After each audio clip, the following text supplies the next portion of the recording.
Selon les estimations de la performance du système éducatif béninois, les contraintes liées à l'hygiène menstruelle sont entre autres les causes d'abandon des classes de près de 11% des filles.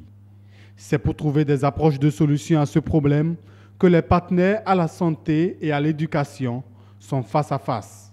Je pense qu'en organisant ce dialogue des partenaires de la direction de l'hygiène menstruelle, le ministère de la Santé, en collaboration avec ses partenaires techniques financiers, voudrait jouer pleinement sa partition sur ce sujet sensible et combien préoccupant de la gestion de l'hygiène menstruelle.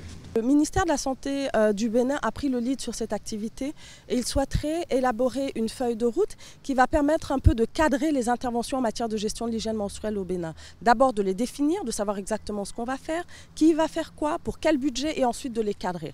Afin qu'il y ait un système harmonieux, un système d'intervention qui permette à chaque partie prenante de voir son rôle, de délimiter ses responsabilités et de travailler ensemble. D'autres pays de la sous-région comme le Sénégal et le Niger ont déjà franchi l'étape de l'élaboration de la feuille de route grâce au Conseil de concertation pour l'eau et l'assainissement.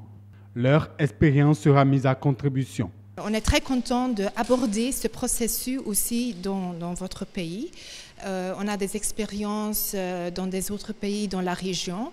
Donc on a amené les expériences de la région pour accompagner le processus qui va démarrer aujourd'hui au Bénin pour avoir des discussions avec toutes les parties prenantes. La gestion de l'hygiène menstruelle est un défi commun. La Fondation Claudine Talon en fait une priorité. Et c'est une opportunité qui nous intéresse particulièrement parce que ça crée la synergie entre les partenaires qui aimeraient intervenir dans ce domaine.